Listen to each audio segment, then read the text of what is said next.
They say you need more to live better.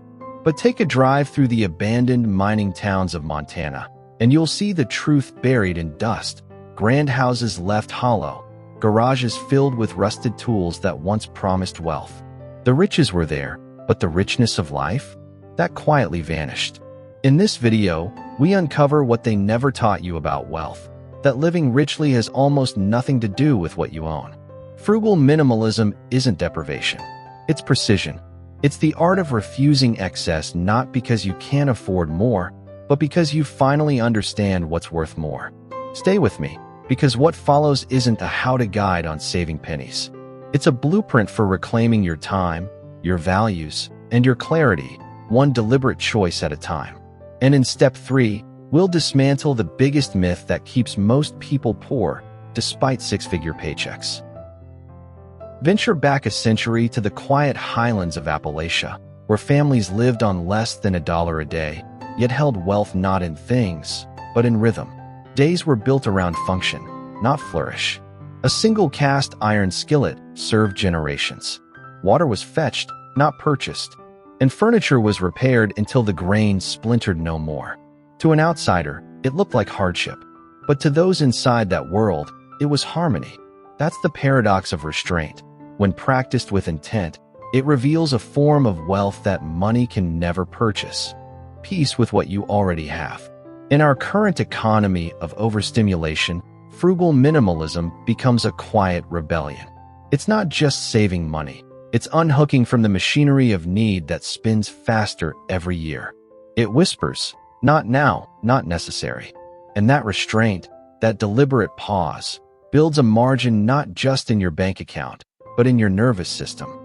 You start to notice it in the smallest decisions. The skipped impulse purchase, the unchanged phone, the refusal to chase a deal that still costs your attention. This blueprint of living rich without riches doesn't begin with abundance. It begins with absence. And inside that absence, you'll find something far more nourishing: clarity. Stick around, because in the next point, we journey into how one overlooked domestic habit became the quiet foundation of generational wealth, passed down in silence and strategy. Step inside the kitchens of early settler homesteads in rural Virginia or Saskatchewan, and you won't find much. Perhaps a wooden table, a pantry with preserved jars, a single sewing machine passed between neighbors. Yet these homes were vaults of unspoken intelligence. The women and men who managed them didn't measure wealth by the coins they stacked, but by how little they needed to thrive. What they built was not minimalism for aesthetic appeal. It was a choreography of foresight, function, and fierce independence. Frugal living in these spaces wasn't about pinching every penny. It was about creating systems that made money almost secondary. A patch of herb garden reduced the doctor's visits. Rainwater barrels lessened the bill. Meals were planned not by mood, but by logic, and leftovers were lessons, not waste. These were not random habits. They were economic blueprints embedded in daily life. Habits that silently resisted inflation, scarcity, and unpredictability. In modern times, we tend to outsource these domestic decisions to convenience. But in doing so, we forfeit one of the greatest forms of financial intelligence: household resilience. It's not flashy, it's not shareable, but it is powerful. The refrigerator organized by purpose, the Sunday set aside for preparation, the single coat that lasts through 6 winters. These are not small things. These are the quiet bricks of generational wealth. Because the richest families didn't always earn more, they preserved more. And they preserved not just their money, but their energy, their values, their time. Stay close, because what's coming next is the most counterintuitive truth yet: the invisible cost of abundance, and how it quietly steals the very freedom we chase. There's a peculiar silence that settles over people who have everything they need, and yet feel nothing. It's a silence that echoes in modern pantries stocked with excess, in wardrobes overflowing with options, in garages so full they no longer fit the car. We were taught to see abundance as success. But what if that abundance has quietly inverted itself into a new kind of poverty? In the Great Plains, during the early 20th century, Families who endured dust storms and failed harvests lived with a strange clarity.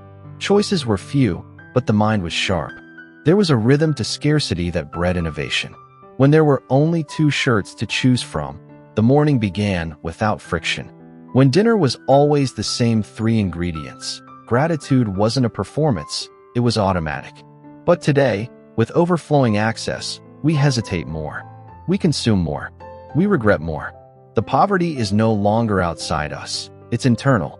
Decision fatigue, emotional clutter, and financial drift all stem from this unfiltered abundance. Frugal minimalism doesn't just help us save, it restores our inner compass.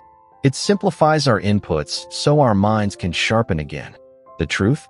Having too much can make you feel far less. Less focused, less free, less grounded. And in that invisible fog, we begin to lose our sense of direction, not because we are missing something, but because we have too much of what doesn't matter. In the next segment, we'll step away from the home and into the community, where a nearly forgotten cultural ritual reveals how true richness was once shared, not stored. In a small fishing village off the coast of Nova Scotia, generations survived not through wealth, but through interdependence. If one family lacked firewood, another shared. If the boats came back light, supper was still served at every table. And it wasn't charity, it was normal, because richness then was measured in what you could offer, not hoard. Frugal minimalism in such communities wasn't a philosophy. It was a survival instinct that turned into culture. People didn't compete for more. They aligned with less, together. Tools were borrowed, not bought. Knowledge was traded like treasure. Even clothes were patched and passed along with quiet pride. This wasn't about scarcity, it was about circulation. And in that circulation, dignity was never lost. It was multiplied. Contrast that with today's abundance economy, where everyone owns everything, but few ask anyone for anything. We mistake independence for strength, forgetting that true wealth is rarely solitary. A minimalist lifestyle, when lived with frugality and intention, doesn't just declutter your closet. It reawakens your role in the fabric of others' lives. It teaches you to give before you gather, to fix before you replace, to ask without shame. And what results isn't just savings, it's security. Not the kind kept in banks, but the kind that exists when you know someone will knock on your door, not to sell you something, but to see if you're all right. In the next and final point, we'll return to the modern world with a sharpened lens and uncover how one strategic decision can quietly align your values, your spending, and your peace of mind without you even noticing. In the early 1900s, before the rise of consumer culture, many families kept a purpose ledger, not a record of earnings, but a silent map of why and how each purchase served their lives. A spool of thread was bought to mend a favorite garment. A loaf of bread wasn't just food, it was fuel for a hard day's work. Every expense had meaning, and through this intentional spending, life aligned naturally with values. Today, the vastness of choice and the constant barrage of advertising have blurred this clarity. We buy to fill emptiness, to impress, or simply because it's convenient. But frugal minimalism invites a radical shift, a way to reintroduce this invisible ledger within your own mind. It's not about tracking every penny obsessively, but about asking quietly before each purchase. Does this support what I truly value? This subtle pause becomes a powerful compass, one that gradually reorients your spending from reaction to intention. With time, this invisible alignment brings more than financial freedom. It creates a harmony where your possessions, your priorities, and your peace coexist without conflict. The clutter fades, not just from your home, but from your mind. Decisions become lighter, happiness deeper. And here lies the blueprint secret. Wealth without riches is not found in austerity or sacrifice, but in the graceful, consistent choice to live deliberately, where every dollar, every object, and every moment is a reflection of your deepest purpose. Living richly without riches isn't a paradox, it's a practice. It's the quiet art of choosing less so you can experience more time, more peace, more freedom. Frugal minimalism isn't about sacrifice, but about rediscovering what truly matters beneath the noise and clutter. As you step into this blueprint, you're not just trimming possessions. You're reclaiming control over your life and reshaping your relationship with abundance itself. If this journey resonates with you, there's much more waiting to be explored.